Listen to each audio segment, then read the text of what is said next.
Bonjour chers amis, j'espère que vous allez bien et que vous avez bien démarré votre semaine. Je me sens un peu, je vais dire, je suis désolé de commencer la première vidéo de l'année par un griffe, euh, un coup de gueule. Mais en réalité, c'est toujours dans le cadre de participer véritablement à un changement de mentalité, d'amener les gens à commencer par réfléchir autrement et d'avancer. Parce qu'on ne peut pas continuer par faire les mêmes choses tous les jours et espérer voir un changement. Je vous ai promis cette année que je vais faire beaucoup de vidéos, alors je préfère désormais aborder certains sujets directement en live ou directement en vidéo pour pouvoir mieux communiquer et échanger avec vous. Si vous avez remarqué, les chroniques Graines de Sagesse ont changé un peu de formule. C'est beaucoup plus des exhortations. Je ne passe plus mon temps à donner des enseignements, à expliquer, à détailler. Je vais simplement à l'essentiel. Et c'est souvent des chroniques de 2 minutes, 3 minutes, voilà. Et j'essaie en fait de faire en sorte que en semaine, tout ce qui est enseignement, tout ce qui est partage puisse être fait en vidéo et cela pourra créer ainsi une sorte d'interactivité entre vous et moi ou bien une meilleure compréhension de ces choses-là. Alors, le premier numéro, ce n'est pas ça qui a été prévu, mais j'ai suivi un certain nombre de choses, une série d'activités ou une série d'événements ce week-end sur lesquels j'aimerais rapidement revenir afin que cela puisse véritablement toucher la conscience des uns et des autres. 3 faits simples sur lesquels je vais partir pour faire ma vidéo d'aujourd'hui. Le premier fait que je vais exploiter, c'est la vidéo de ce petit garçon qui était nu et qui manipulait la baguette qui était dans la pâte et sur le feu.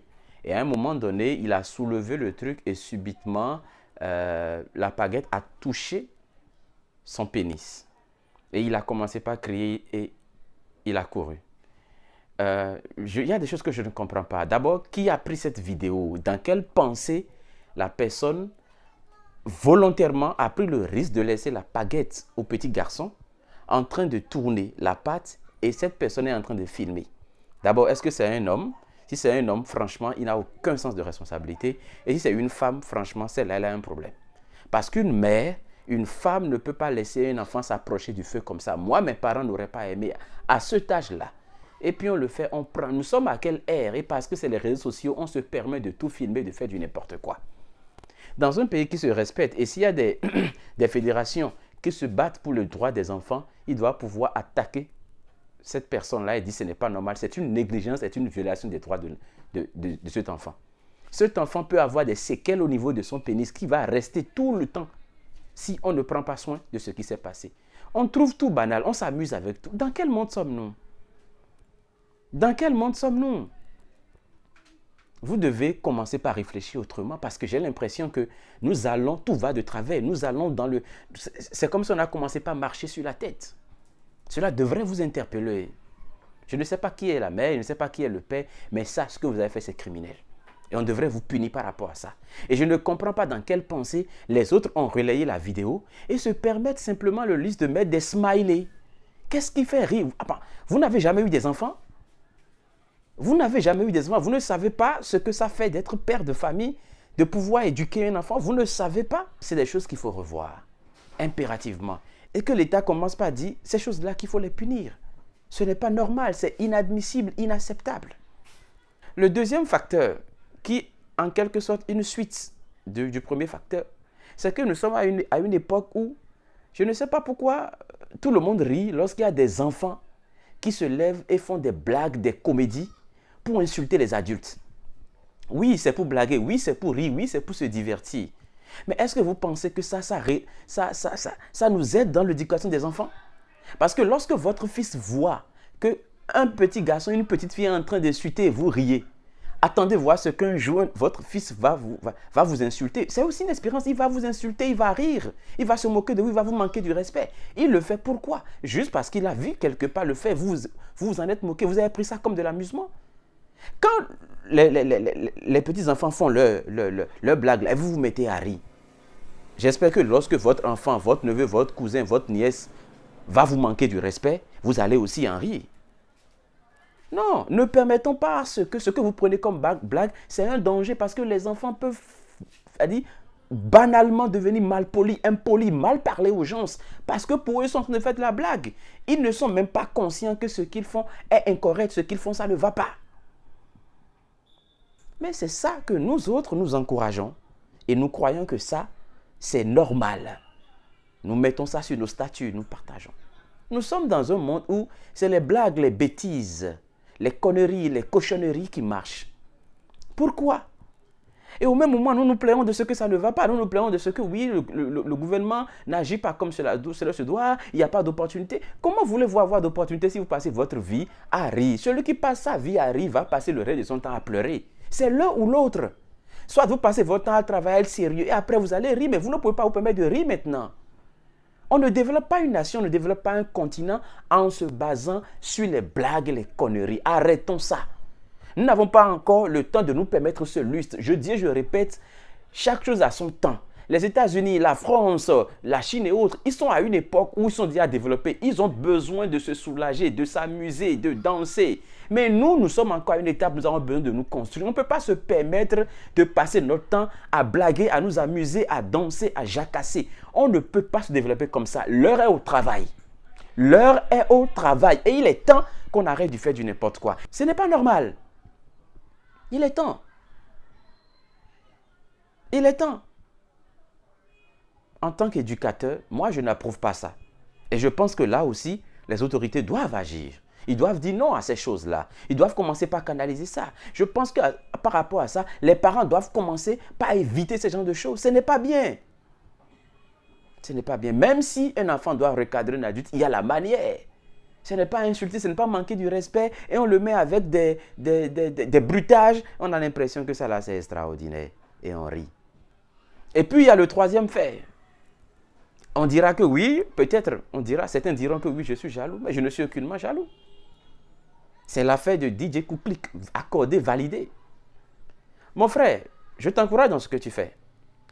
C'est bien, si tu trouves de la joie dedans, si c'est ta passion, c'est bon, tu es dans ton couloir. Mais je suis désolé de devoir saisir par toi ton occasion pour dire la vérité à certaines personnes. Je ne suis pas humoriste, donc toi et moi, on n'a pas le même champ pour que je puisse dire que je suis jaloux de toi. C'est bon ce que tu fais. Et je t'y encourage. Par la grâce de Dieu, tu vas trouver ton chemin.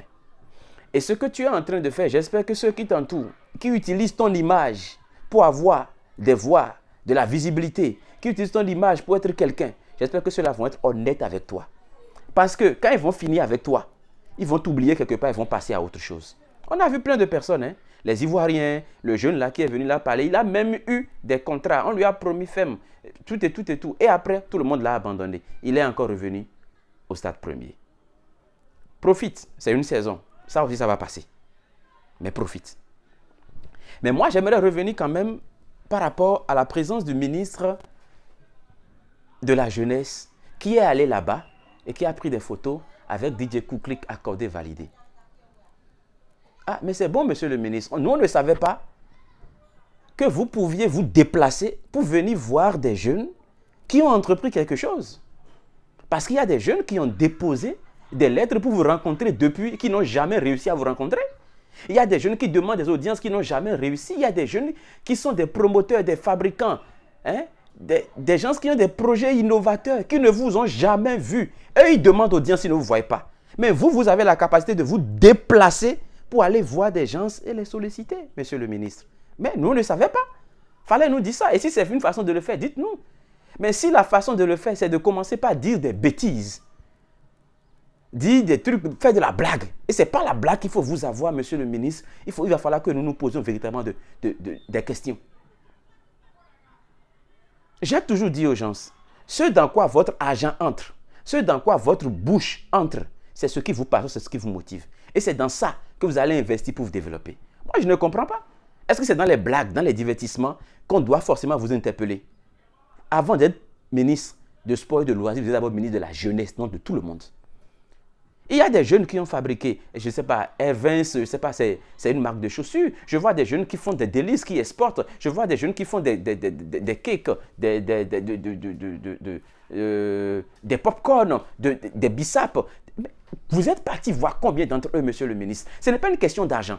Des fois, on a juste besoin que vous veniez à côté de ces personnes-là, que vous leur dites, ah non, ce que vous faites, c'est bon, et que vous prenez, que vous dites, ok, je suis habillé dans telle tenue, je suis habillé avec si bien, je bois telle boisson, juste pour leur faire une promotion. Mais vous ne le faites pas. Quand c'est DJ Kuclick accordé, validé, vous vous êtes déplacé pour aller vers lui, pour aller prendre photo et après on met ça sur Internet. Monsieur le ministre, qu'est-ce que vous encouragez la jeunesse à faire? Vous nous encouragez tous à rester dans un cadre où oui, il faut faire, tout le monde faut trouver des bêtises et raconter, et ce n'est pas les bêtises que nous allons attirer votre attention. Non, on ne peut pas développer une nation sur la base des bêtises, des blagues, du fou rire, de l'humour. Le président, il est en train de travailler, il ne blague pas, il travaille, et nous on aime ça. Les gens crient, mais nous on apprécie. On supporte, et si c'était à refaire, nous allons encore nous engager pour ça.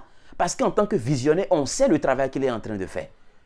Si le monsieur a refusé qu'on fasse des marches 1, 2 pour donner des millions, qu'on crie à la télé pour donner des millions, il ne faut pas permettre qu'on vienne à la télé ou bien on prend les réseaux sociaux, on fait un peu de blague et vous vous déplacez n'importe comment. C'est bon pour celui à qui vous avez fait ça. Mais les autres, j'espère que par ma vidéo, vous allez vous racheter. Prendre le temps d'aller visiter ces jeunes qui ont beaucoup de projets. J'en connais plein. Tous les jours, j'en rencontre qui ont des projets, qui posent des problèmes. Coach, comment est-ce qu'on va faire? Comment? Et on essaie de faire. Ceux qui me connaissent, ils savent que oui, moi-même, j'ai des projets. Mais je ne parle pas de moi parce qu'il ne faudrait pas qu'on fasse une confusion. Je n'ai jamais déposé une demande d'audience chez vous, monsieur le ministre. Je sais que tôt ou tard, tant qu'on fait les bonnes choses, la lumière va réagir. Mais ça démoralise, ça décourage lorsqu'on voit des autorités encourager des choses de petite portée. Des choses qui n'éduquent pas véritablement, des choses qui n'édifient pas, des choses qui ne développent pas. C'est frustrant. Et je vous dis ce que les autres n'auraient pas eu le courage de vous dire, ce que les gens dans votre entourage n'ont pas eu le courage de vous dire. Moi, j'ai le courage de vous le dire, monsieur le ministre. 30 ans après la conférence des forces vives de la nation, 30 ans après, et nous sommes encore à ce niveau-là, nous devons nous poser la question, qu'est-ce qu'il faut faire? Les adultes ont fait leur part, mais vous, jeunes, qui nous devancez, qu'est-ce que vous faites pour changer ce pays-là? C'est ça que vous voulez faire? Vous savez quelle image, quel message vous envoyez à tous ces jeunes qui vont commencer maintenant, pas faire du n'importe quoi, trouver une page pour attirer votre attention, alors qu'il y a des personnes qui sont des personnes sérieuses, qui produisent, qui créent, qui innovent, et personne ne se déplace vers eux pour dire venez voir. Vous voulez que la jeunesse se développe, les gens ne lisent même pas. On a fait un salon de livres, on n'a pas eu de gens, on n'a même pas vu nos ministres défiler un à un pour dire ok, on veut voir. Et c'est ça que vous appelez développement. Monsieur le ministre, soyons sincères entre nous-mêmes. Soyons sincères entre nous-mêmes. Et sachons redéfinir nos priorités. Ce dans quoi vous investissez, c'est ce qui vous passionne. Et c'est ce qui vous passionne qui vous amènera à vous battre, qui vous amènera à vous battre davantage, à le développer davantage. Et lorsque vous investissez dans quelque chose, c'est que vous voulez faire en sorte que la chose devienne beaucoup plus, comment on va dire, marquant, présent, prenne plus d'ampleur. Mais est-ce que vous aidez véritablement la jeunesse en encourageant la jeunesse à s'adonner à la blague, aux bêtises, à l'humour? Est-ce que vous les encouragez? Est-ce que vous êtes en train de battre pour l'épanouissement des jeunes ou bien vous êtes en train de militer pour l'abrutissement des jeunes? Est-ce que vous, si vous étiez resté dans votre maison, vous faisiez clic, accorder, valider simplement, le président Talon viendra vous chercher? On vous a donné une chance, vous, à un moment donné, à cause de vos actions. Encouragez les autres. Ce n'est pas une question d'argent. Déplacez-vous des fois. Ah, mon frère, tu fais quelque chose de bien. Ils vont vous donner des choses, ils vont vous donner des épices. Ah, non, aujourd'hui, je prépare mon mets avec les épices de telle marque. Ça fait de la publicité pour la personne, ça rehausse son business. C'est ce que nous voulons, ce n'est pas de l'argent. J'espère que par mon appel, je vais interpeller plus d'un, pas simplement le ministre, parce que d'autres aussi le font, mais dans les coulisses. Mon frère, DJ Kuclick, sommet des sommets, je n'ai rien contre toi, je le répète. Tu es dans ton couloir. Mais toi aussi, profite de ce moment que tu es en train d'exploiter pour faire quelque chose de correct. Trouve quelque chose, une vision que tu peux communiquer au travers de ton art, qui va faire que tu vas fédérer les gens. Parce que quand l'euphorie va passer, ça passe toujours. Quelle sera la suite? Quelle sera la suite? J'en ai fini. Bonne semaine à vous et à très bientôt pour une nouvelle vidéo. Vous pouvez vous abonner à ma chaîne YouTube, partager si vous avez aimé. Et à ceux qui vont m'attaquer, il n'y a pas de problème, venez, on est habitués, on vous attend parce qu'on vous aime. Et la vérité, elle est amère, on comprend. Bonne journée.